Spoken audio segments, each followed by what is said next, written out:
semuanya, di video kali ini saya ingin menceritakan alur cerita film Korea berjudul Harmony. Sebelum itu, jangan lupa klik like dan subscribe channel ini. Dan aktifkan juga lonceng notifikasinya agar kalian tidak ketinggalan video-video berikutnya. Oke, langsung saja kita bahas alur cerita film ini.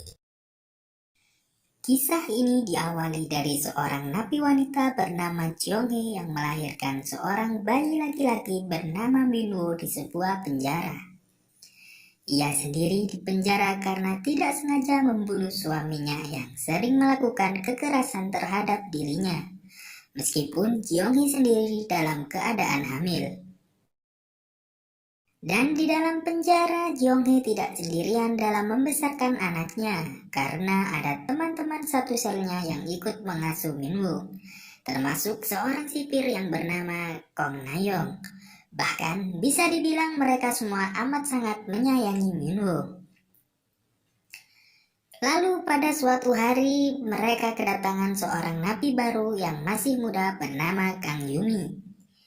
Awalnya kehadiran Kang Yumi tidak disukai oleh rekan-rekan satu selnya karena Yumi selalu tidak menunjukkan rasa hormat kepada yang lain. Namun sikap berbeda ditunjukkan oleh Minwoo. Ia amat sangat perhatian terhadap Yumi. Kang Yumi sendiri seperti orang yang sedang depresi. Bagaimana tidak, ia masuk penjara karena tidak sengaja membunuh ayah tirinya yang hendak memperkosa dirinya. Dan selama di penjara, Kang Yumi selalu menolak untuk bertemu dengan ibunya. Suatu hari di penjara diadakan sebuah pertunjukan paduan suara sebagai hiburan bagi para napi. Jeonghae yang melihat paduan suara yang bagus dan bersuara merdu itu berkeinginan untuk membentuk paduan suara juga bagi para napi. Ia pun mengutarakan idenya tersebut kepada ketua lapas dan ia disetujui untuk melakukannya, meskipun terjadi penolakan dari sipir bank. Dan Jeonghae meminta sebuah permintaan jika paduan suara yang ia bentuk sukses. Ia meminta 1 hari bebas keluar penjara bersama anaknya, dikarenakan ia kasihan dengan anaknya yang tidak pernah tahu akan dunia luar. Singkat cerita, pada saat-saat awal pembentukan paduan suara, Jeonghae meminta Moon-ok untuk menjadi seorang konduktornya, tetapi ditolak oleh Moon-ok. Namun, karena rayuan dan paksaan Hyung-hee, akhirnya ia menerima tawaran tersebut. Moon-ok sendiri merupakan profesor musik pada waktu masih muda.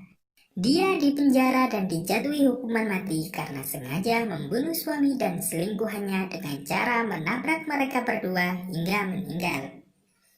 Dan ini mengakibatkan rasa benci pada kedua anak Moon-ok kepada dirinya.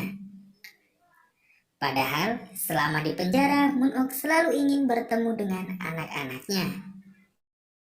Akhirnya, Jeonghae melakukan audisi dan Moon-ok sebagai jurinya. Namun dari semua peserta yang terpilih, tidak ada penyanyi sopran yang kuat.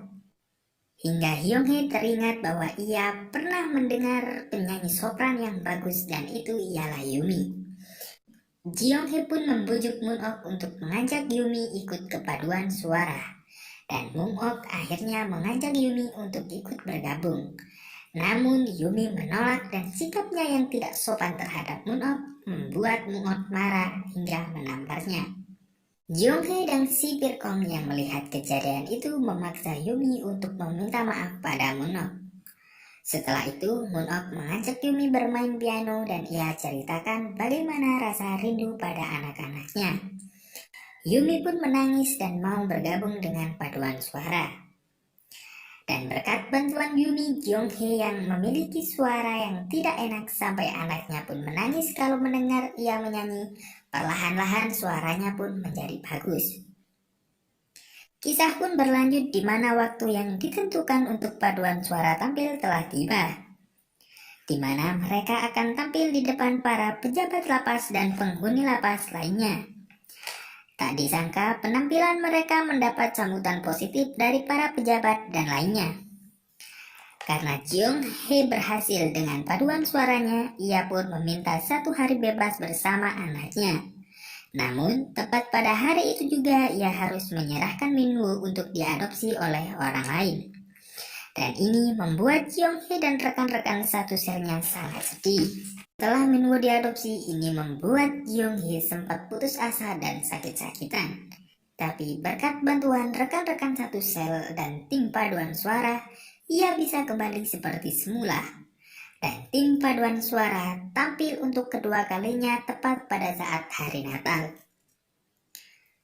4 tahun pun berlalu, tim paduan suara mendapat undangan di malam Natal untuk tampil sebagai bintang tamu spesial di acara kompetisi wanita di Pusat Kebudayaan Seoul. Dan para napi bisa mengundang keluarganya sebagai tamu. Ini membuat para tim paduan suara merasa senang. Namun tidak untuk Kyung-hee, Moon-ok, dan Yumi yang tidak menghubungi keluarga mereka. Namun, diam-diam si Pirkon mengirimkan surat undangan kepada ibu Yumi dan untuk anak-anak Moon-ok. Hari itu pun tiba, para napi merasa bahagia sekali. Dan selama di Seoul, napi dijaga sangat ketat oleh para polisi. Namun, ada kejadian di mana seorang wanita kehilangan cincinnya.